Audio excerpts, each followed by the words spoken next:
Os ensinamentos mais fáceis, menos fáceis e mais difíceis. Toda a Bíblia está baseada nesse princípio. Reverência na casa de Deus. Ensinamentos que são mais fáceis, ensinamentos que são menos fáceis, e ensinamentos que são mais difíceis. Qual seria o ensinamento mais fácil da Bíblia? São todos aqueles ensinamentos relacionados com a salvação da alma. A única coisa que a pessoa faz para ser salvo é somente crer, e nada mais.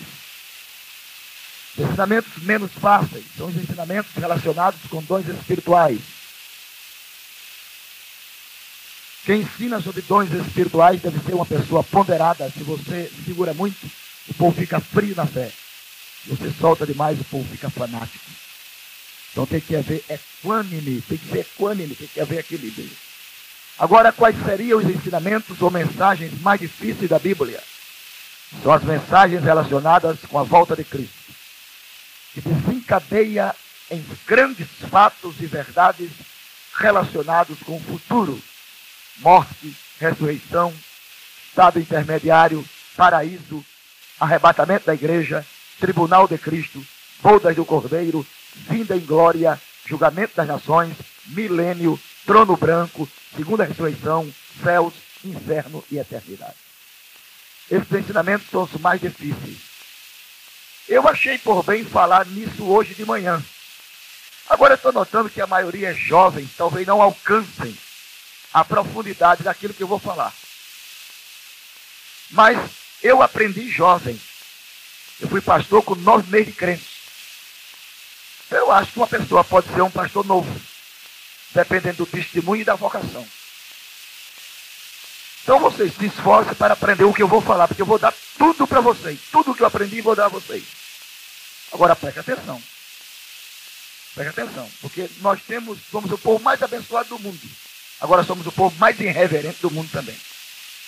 Nós se levantamos não pedindo licença pastor, não pedindo licença dirigente, vamos para onde quisermos, levantamos, andamos para lá, para cá, comemos pipoca, chocolate, picolé e mastigamos chiclete. Estamos assim. A Assembleia de Deus é sempre esse povo. É só aqui, não é em qualquer lugar que você chega assim. É um povo abençoado, mas é um povo irreverente. Então vamos ver se a gente para hoje, se delonga-se diante do ensinamento bíblico que eu vou dar agora, para aprendermos e sairmos daqui consolidados na nossa fé. Porque há muitas pessoas que não sabem explicar por que creem. São pessoas que andam pela cabeça dos outros. Eles não têm solidez, firmeza. E quando alguém lhes pergunta a respeito da sua fé, eles não sabem responder. Por exemplo, se um testemunho de Jeová bater na sua casa hoje de manhã e disser assim que o Espírito Santo é apenas uma força ativa de Deus, você não tem poder, argumentos bíblicos para convencê-lo que é uma pessoa. Então você apela para a ignorância. Sai da minha casa, eu não quero esse povo aqui, eu sou crente. É o que você diz. Eu quero saber você convencê-lo biblicamente porque o Espírito Santo é uma pessoa. Então você tem que aprender, precisa aprender. Eu aprendi. Em 1970 eu era pastor em Minas Gerais, na Zona da Mata. E apareceu-me um missionário das Testemunhas de Jeová. E ele disse, eu vim aqui para ter um diálogo com o senhor. Eu digo, pois não, o senhor está de parabéns, porque você chegou na casa de uma pessoa que gosta do diálogo. E ele disse-me, eu disse para ele, qual seria o seu diálogo? Ele disse, na Bíblia. Eu digo, melhor ainda. Eu gosto das coisas da Bíblia. Sempre fui um jovem muito dedicado às coisas de Deus. Nunca brinquei em serviço. Sempre procurei o primeiro banco para aprender. Aprendi 4 anos Bíblia dos melhores mestres do Brasil, trancado numa sala de aula. Sempre em cima da minha vocação, houve um desejo de aprender. Eu me preocupava mais com a Bíblia do que com o namoro. Sempre era assim. Que o namoro, Deus me daria uma esposa para casar. E a Bíblia era uma oportunidade rara de eu estar com o homem de Deus aprendendo. Entendeu como é? Então por isso que Deus me elevou pela sua graça. E ele disse assim, olha, tá vendo? Eu estou falando e as irmãs estão saindo. Não tem em todo lugar do Brasil, na Assembleia de Deus é assim. Todo lugar do Brasil é assim. Eu nunca vi um povo mais irreverente que crente assembleiano. Nunca vi. Parece que tem espinho debaixo do banco e não fica detido no lugar. E ele disse-me, a pergunta é essa, pastor. Se o senhor me convencer, eu vou para a sua igreja. Se eu lhe convencer, o senhor vem ser testemunha de Jeová comigo. Está fechado o negócio? Ele disse, está fechado. Então aperta a minha mão. Tá. Vamos ver. Qual é a pergunta? Ele disse, está escrito em Joel 2:28. E há de ser, diz Jeová, que nos últimos dias derramarei do meu espírito sobre toda a carne. Olha lá. Aí ele perguntou para mim, aqui diz derramarei do meu espírito. Uma pessoa se derrama? Ele perguntou para mim. Olha. Que estado é esse? Líquido, composto ou gasoso? Ele perguntou para mim. Eu vou falar para você está muito interessado em aprender. Líquido, composto ou gasoso? Eu fechei a Bíblia, coloquei no lugar e disse, o senhor crê que à luz da gramática, a Bíblia está certa? Ele disse, eu creio. Isso eu também creio, negócio fechado. Eu vou lhe provar, à luz da gramática bíblica, que o Espírito Santo não é uma força, mas uma pessoa. Ele disse, prove-me. Esse texto que o senhor leu aí, que derramarei do meu Espírito, fala de uma linguagem simbólica do Espírito. Inicialmente eu gostaria de lhe informar, se o senhor não sabe, que a Bíblia tem 3 linguagens. Uma linguagem chamada linguagem literal, outra linguagem chamada linguagem simbólica, e outra linguagem chamada linguagem alegórica. Deus fala-nos simbolicamente, literalmente e alegoricamente. Qual seria o livro mais difícil da Bíblia de interpretar? Ezequiel. Por quê? A maioria da sua linguagem são alegorias. É difícil de interpretar linguagem alegórica. Eu disse que isso aqui é a linguagem simbólica. Aqui diz o Espírito Santo simbolizado como água. O que é que a água faz? Limpa. O que é que a água faz? Purifica. O que é que a água faz? Branqueia. O que é que a água faz? Jorra para a vida eterna. Ele ficou meio assim. Eu digo, agora eu vou lhe provar gramaticalmente. João 14, João 15, João 16. Jesus disse, convém que eu vá. Tem que conhecer. Porque se eu não for, o Consolador não virá a vós. Consolador está com letra maiúscula. Substantivo próprio, personativo, masculino, singular. Depois Jesus disse, ele me glorificará porque há de receber do que é meu e vou-lo há de anunciar. Ele, pronome pessoal. O que é um pronome? Palavra que se põe em lugar do nome. Para não ser preciso repetir o mesmo nome. Depois Jesus, ele vou-lo ensinará, lho, pronome pessoal em caso oblíquo. Depois Jesus, esse espírito de verdade que o mundo não conhece, esse demonstrativo masculino. Ele olhou para mim e disse, o senhor está certo. Eu disse, se eu estou certo, então vamos para a minha igreja. Levante a mão, aceite Jesus. Ele levantou a mão, glória a Deus. Eu orei por ele naquela hora, e Deus me tomou em profecia, e ele fez uma promessa. Com 13 dias, Jesus o batizou com o Espírito Santo. Nunca mais foi testemunha de Jeová. Porque eu falei para ele que, biblicamente, testemunha de Jeová é a nação de Israel. Vós sois minha testemunha, diz o Senhor. Ali é Israel. Porque a divisão dispensacional da humanidade está estabelecida em 3 grupos. 1 Coríntios 10 e 32. Judeus, gentios e igreja. O elemento ou é judeu, ou é gentio, ou é igreja. Quem são os judeus? São os descendentes de Abraão, descendentes de Isaac, descendentes de Jacó. São chamados de hebreus, Israel, filho de Israel, israelita. Quem são os gentios? Não judeus. São chamados de nações, gregos, estrangeiros. Quem é a igreja? A igreja é composta de 2 povos. Número 1, judeus. Número 2, gentios. Paulo diz, Deus de 2 povos fez um, quebrando a parede da separação. Agora, tanto judeus como gentios têm acesso a Deus pelo mesmo Espírito, diz o Senhor dos Exércitos.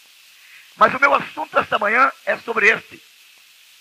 Aguardando a volta de Cristo. Apressando-se o dia da volta de Cristo.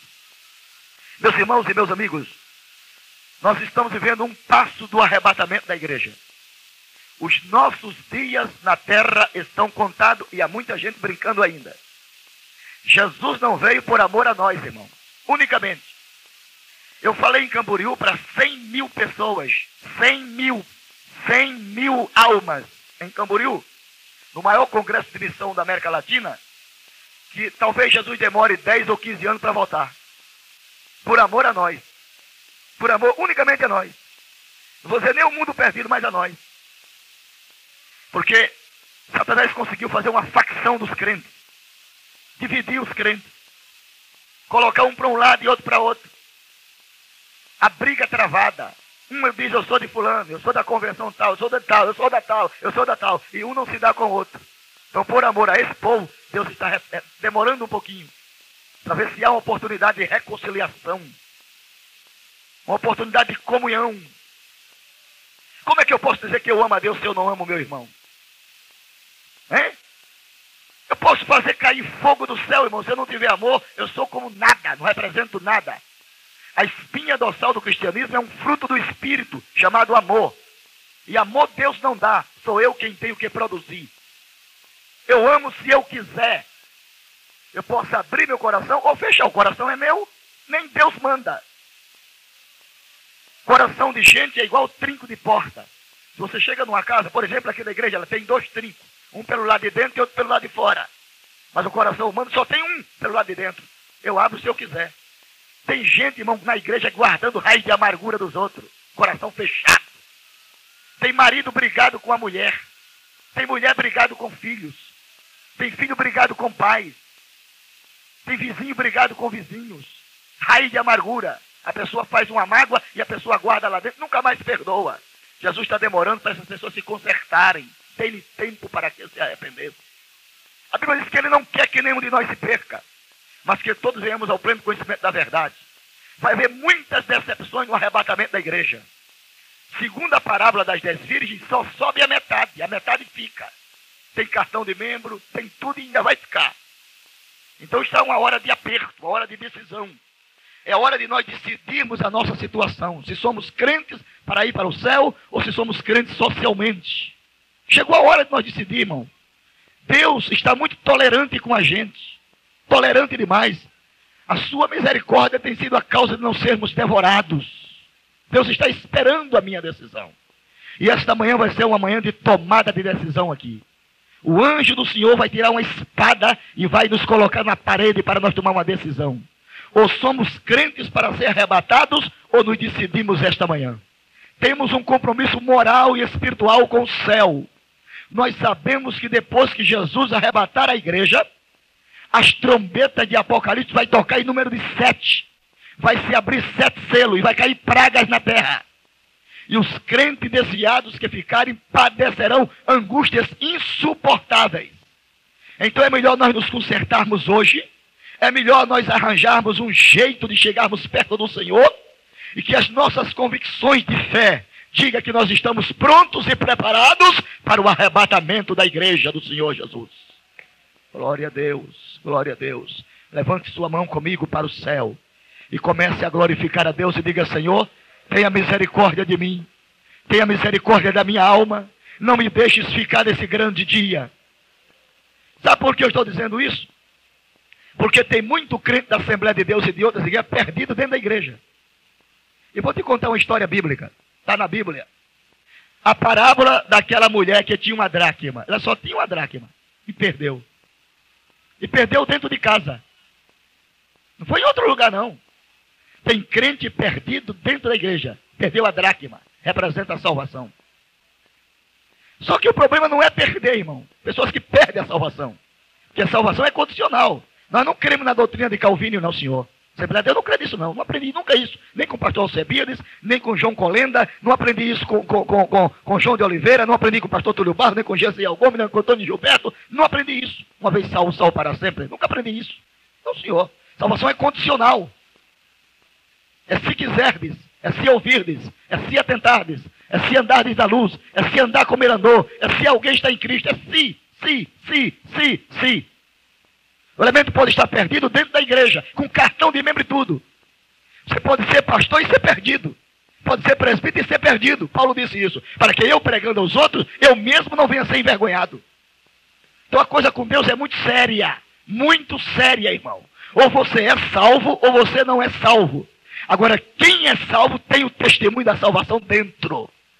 Tem o gozo da salvação dentro. Quando fala no arrebatamento da igreja, seu coração bate mais forte. Aleluia! Quem é salvo tem esse testemunho glorioso. Nós vamos hoje deparar com pessoas aqui que não estão salvas. E que viviam muito tempo enganando o pastor da igreja. Enganando a si próprio também, dentro da igreja. Sem ter certeza do arrebatamento. com a cara feia, se escondendo atrás dos outros, fuxicando, chafurdando, falando mal dos outros, sem nenhum compromisso com a salvação. Glória a Deus. Agora, graças a Deus, que no meio desse povo, há um povo de vestes brancas. Há um povo comprometido com o céu. Há um povo que não está brincando em serviço. Há um povo que está dizendo, ora vem Senhor Jesus, aguardando com paciência a sua volta. Tem sim. Em todo lugar tem. Não é, aqui não é diferente, não. Aqui não é diferente. Então, se você me perguntar, como é que você pode provar que Jesus está perto de voltar? Não precisa provar. É somente você observar os sinais. Os sinais é que estão dizendo que ele está perto de voltar.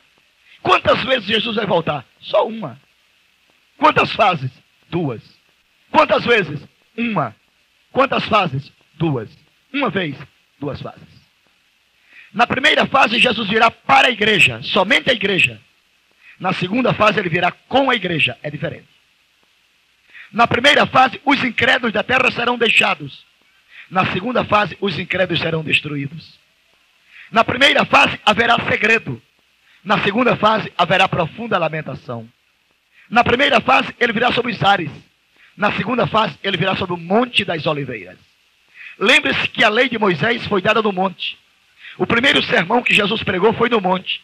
Ele foi crucificado no monte. Ele subiu ao céu do monte. E ele voltará em glória com a igreja sobre o Monte das Oliveiras para reinar no milênio. Salomão disse, esta é a voz do meu amado. Ele aí, que já vem pulando sobre os montes. Olha aí, saltando sobre os outeiros. Meu amado é semelhante ao gama, ao filho do veado. Ele aí, reluzindo pelas grades. E ele diz, levanta, amada minha, formosa minha, e vem. Porque é isso que passou o inverno. A chuva cessou e se foi. Aparecem as flores na terra. O tempo de cantar chega. A voz da rola ouve-se em nossa terra. O que é isso? Profecia sobre o arrebatamento da igreja. Está chegando a hora decisiva. Jesus vai voltar. Segundo a gramática, a nova fonética grega, não é aquela palavra abrir e fechar de olhos. Está escrito abrir e fechar. Mas segundo o novo grego, o grego clássico, aprenda isso. O clássico significa abrir e piscar de olhos. Não é fechar. Porque eu posso fechar e abrir a hora que eu quiser. Olha aqui, ó. Mas piscar, eu estou sempre piscando. Por que é que eu pisco? Foi Deus quem fez isso. Deus colocou aqui embaixo dos meus olhos um canal, chamado canal lacrimal. Quando eu pisco, eu delato o canal lacrimal. E quando eu delato o canal lacrimal, ele promove a lubrificação do homovítrio. Por isso que todo mundo pisca. Entendeu? Foi Deus quem fez isso. Se você não pisca, seus olhos ficam secos. Então você quando faz isso, ó, você pode notar que um pouco de água vem, né? Ó, é a dilatação do canal lacrimal. Esse abrir e piscar de olhos, segundo os estudiosos, corresponde a uma fração de 7 milésimo do segundo. 7 milésimo do segundo. É a fração compreendida entre o arrebatamento da igreja. Quando Jesus vier, haverá 3 coisas. Primeiro, o alarido. Segundo, a trombeta. Terceiro, a voz de arcanjo. Para quem é o alarido? Para a igreja. Para quem é a trombeta? Para a igreja e para as nações. Para quem é a voz do arcanjo? Para Israel. Então Jesus vem e fica nos ares. Há muitas coisas que eu não entendo pela lógica, mas aceito-as por fé. Mas não entendo pela razão, mas aceito por fé. Por exemplo, para que nós estivéssemos aqui nesta manhã, alguns irmãos do passado chamados de mártires, porque vai comparecer diante de Deus 2 grupos de crentes. Aprenda isso. A igreja com pedras brancas e o novo nome. E os mártires com palma nas mãos. São aqueles crentes que morreram, mas não negaram a sua fé. Eles vão comparecer com palma nas mãos, chamado de mártires de todas as épocas. Agora escute uma coisa. Então, para que nós estivéssemos aqui fundamentados na fé, os mártires, que são os nossos irmãos primitivos, pagaram o mais alto e ferrenho preço. De primeiro era muito difícil ser crente. A fé dos crentes era testada. Hoje é regalia, hoje é privilégio ser crente, hoje é status. Eita, status. Hoje ninguém atira pedra na igreja. Olha como está tudo quietinho. Hoje é status. De primeiro, a pedra comia. De primeiro, o chicote comia. O ovo podre e a morte e as fogueiras e as feras. Hoje não. Hoje é regalia ser crente. Mas de primeiro não era assim. Então os irmãos do passado pagaram um preço tremendo. Por exemplo, A história fala a respeito de Policarpo. Policarpo era bispo da igreja de Esmirna, um homem de Deus. E a história diz que um dia colocaram Policarpo numa cruz, colocaram uma fogueira aos seus pés, e as pessoas diziam assim: Policarpo, negue a Cristo, e nós não acenderemos a fogueira. Era uma morte dizer aquilo para um homem daquele. E ele gritava lá em cima da cruz e dizia: acenda essa fogueira rápido, para que eu veja o meu rei coroado na sua glória hoje. Hoje a gente nega, hoje a fé da gente é tão vacilante hoje em dia. O cristianismo parece que é tão boçal. Qualquer coisinha se nega a Cristo. A moça deixa de vir na igreja por causa do namorado que não vem mais. É uma fé muito mesquinha. O outro botou uma cara feia para ele não vem mais à igreja. O pastor falou uma palavra dura no púlpito, não vou mais não. É uma fé muito flutuante, muito rasa. De primeiro não era assim. De primeiro o povo amava a Deus para valer. Era para valer. Não sobrava para ninguém, era somente para Deus o seu amor. O amor era para Deus mesmo. Era fé não fingida. Glória a Deus. Lá no Coliseu de Roma, na noite de São Bartolomeu, na França, os cristãos pagavam um preço tremendo. Eram lançadas as fogueiras, as feras, a espada. Eles estão inseridos na lista dos heróis da fé de Hebreus capítulo 11. Estão lá na lista. São aqueles que foram tragados pelas feras famintas, as fogueiras, a espada, decapitados, moídos, torturados, cerrados. Mas não negavam a fé. Eram firmes na fé. Eles queimavam os crentes, lançavam poeira ao ar, como fez Marcos Aurélio, pegavam os corpos, as cinzas, lançavam ao ar, lançavam nos rios e gritavam assim: escapa, crente! Agora, a grande questão e pergunta é essa: será que o nosso Deus sabe aonde estão aquelas cinzas? Porque a Bíblia diz que quando a trombeta tocar, haverá ressurreição. O que é uma ressurreição? É a junção do corpo glorificado. Glória a Deus. Então virá o Espírito e se une ao corpo. Quer dizer, o que é que vai acontecer? Eu não perco a minha identidade, senhores. Eu serei eu mesmo, você será você mesmo. Eu não vou ressuscitar cachorro, não. Eu vou ressuscitar Napoleão Falcão. Eu não vou ressuscitar um bode, não. Vou ressuscitar eu mesmo. Eu não vou ressuscitar Leonardo, nem Manuel, nem José, nem Pedro. Eu vou ressuscitar Napoleão Falcão. Aleluia. Mesmo que eles me queimem, mesmo que eles peguem meu corpo e lancem ao ar, não interessa onde está aquelas cinzas. O nosso Deus sabe aonde as cinzas estão. Aleluia. Quando a trombeta tocar, o Espírito que está lá no paraíso vai procurar as cinzas. Quem acredita nisso, levante a mão. Se o irmão não acredita, o que é que está fazendo aqui? Está perdendo tempo, meu irmão. Vai procurar as cinzas. Eu não sei onde elas estão. Quando o Espírito bater nas cinzas, recebe a glorificação. Não abrir e piscar de olho. O que é isso? Isso é fenômeno, irmão. Fenômeno não se explica pela razão, se aceita pela fé. Glória a Deus. O nosso Deus trará todos os mortos à ressurreição. Uns para a vida eterna, Daniel 12:2. Outros para a vergonha e desprezo eterno. 2 ressurreições. Da primeira para a segunda, demora-se 1000. Horrível. Que fogo é que arde no inferno? Fogo de consciência culpada. Remorso de consciências culpadas, que perderam a oportunidade. Lá estarão todos aqueles que nós não ganhamos para Deus. Todos aqueles.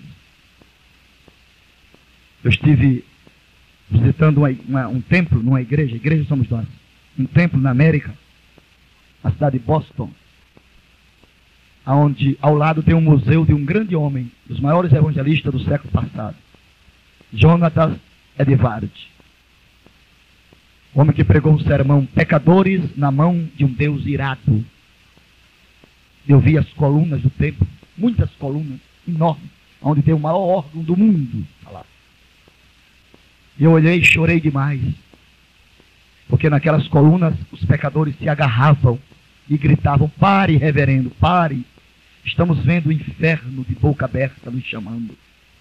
O povo caía no chão. Era uma unção tremenda que saía naquele dia. Pecadores na mão de um Deus irado. Hoje, aquele templo como outros mais, aonde Moody pregou, Spurgeon, Finney. Não tem ninguém. Os crentes foram desanimando, igual os crentes do Brasil. Estamos desanimando da fé. Estamos, irmão. Tem muita gente desanimada já. Estados Unidos foi o maior país na evangelização do mundo. Hoje, os templos evangélicos são fechados de cadeado. Eu estive lá e vi de cadeado. O americano hoje não quer saber de fé, nem de Bíblia, nem de Deus. Para ele isso é balela. O americano é dólar, turismo e lazer. Dólar, turismo e lazer. Dólar, turismo e lazer. Dólar, turismo e lazer. Acabaram, apagou-se. E acabou. Foi-se a glória. Eu comecei a chorar naquele templo, eu e mais 2 amigos, chorei muito. Olhei para o Sintec, fosco. Eu digo, aqui caíam as pessoas chorando. Aqui no altar, um altar enorme. Aqui os pecadores caíam, chorando, gritando misericórdia. Eu chorei demais, comecei a chorar, a tremer. Aí veio 2 velhinhos americanos. 2 velhinhos. Me abraçou, olhou para mim chorando e disse, e acabou. E acabou. E acabou. E acabou. Foi-se a glória. Foi-se. Foi-se. Quando eu vejo um crente na igreja Assembleia de Deus sentado, como muitos crentes sentam assim, ó, desanimado, eu digo, está no mesmo retrato daquele país. Desanimado de orar, de dar glória a Deus, desinteressado das coisas de Deus, é o mesmo retrato. Sabe o que Deus faz? Aí Deus rejeita e levanta outro povo. Cuidado. Cuidado para tu não ser vomitado da boca de Deus. Depois que Deus vomita, Deus nem olha mais para a pessoa. Ele vomitou Esaú. Esaú buscou Deus, eu não quero mais você. Cuidado. A pior coisa que tem é uma pessoa vomitada. Acabou-se. Foi-se a glória. Os velhinhos chorando. Falou em inglês comigo e disse, eu sei porque você está chorando. Nós também choramos. Aleluia. Pastor, eu não admito pregar numa igreja que não tem sentimento de Cristo. Eu não admito pregar. Eu não admito. Eu não admito. Eu não aceito. Eu acho que igreja é aquela que tem sentimento de Cristo. Aleluia. Levanta a tua miserável mão comigo para o céu e pede misericórdia a Deus. Pede misericórdia a Deus. Pede misericórdia primeiro pela tua alma. Oh. Jesus nos desperte. Jesus nos desperte do sono. Pastor, quando se observar, eu sei o quanto sofre um pastor de igreja em nossos dias, porque eu já fui pastor de igreja, já presidi campo. Você olhar, eu estou pregando com todo o sentimento de Cristo aqui, chorando.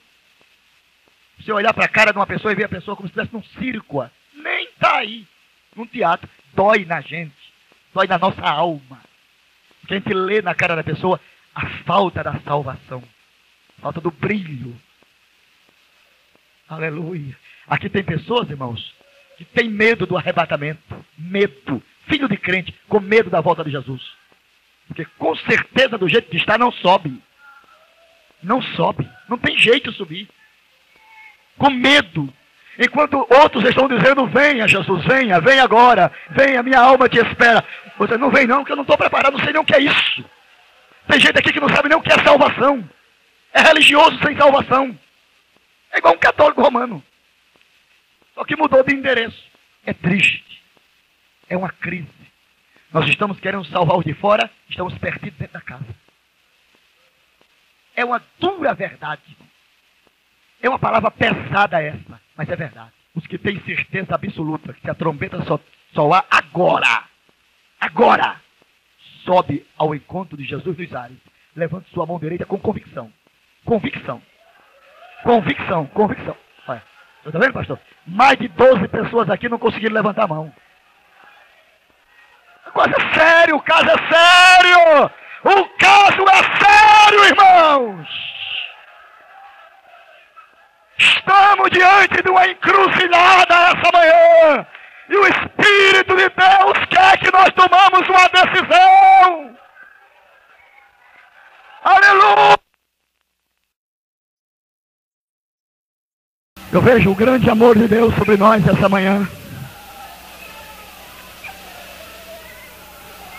O amor de Deus nos atraindo para Ele.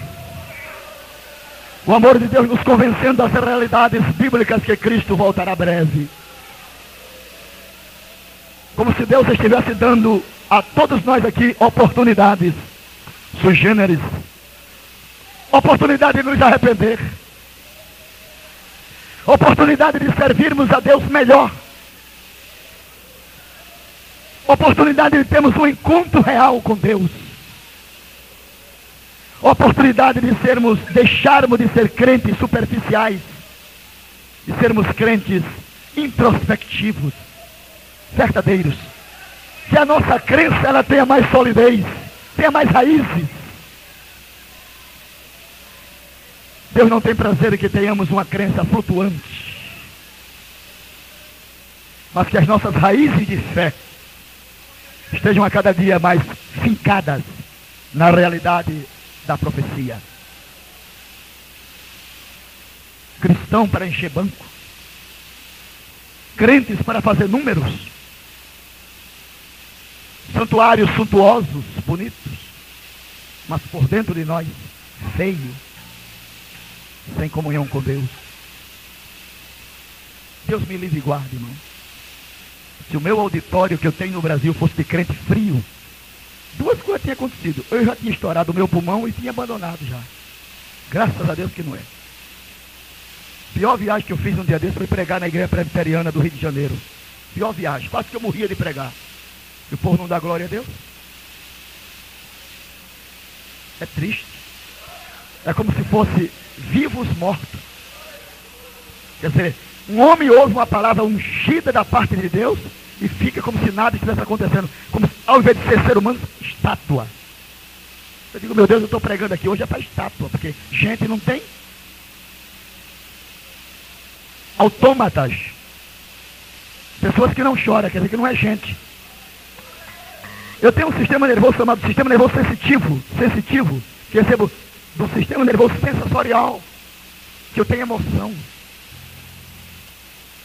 Se a pessoa é um crente na igreja o tempo todinho, igual a calculando Bíblia como se fosse regra de 3 simples e composta, teorema de Pitágoras, de Pitô. Só aqui, Deus me livre. O verdadeiro cristão é aquele que tem contrição interior, contrição. A Bíblia está cheia, não somente de metáforas, mas de linguagem literal, a respeito de lágrimas. Lágrimas com solução. Lágrimas como galardão. Lágrimas como gozo.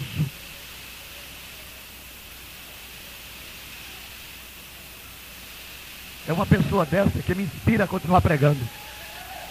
Inspira, irmão. Eu fico sensibilizado.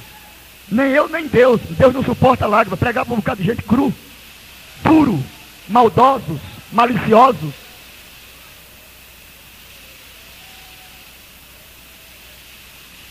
É lindo.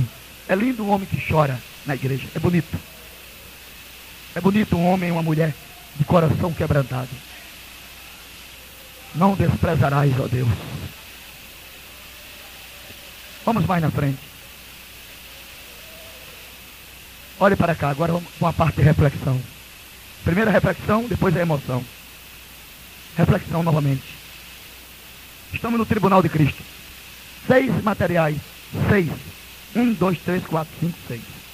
6 materiais serão submetidos ao julgamento. Quer aprender isso? Ou quer ficar sem aprender isso? Aí depois prega errado. Aí ninguém vai aceitar nada errado.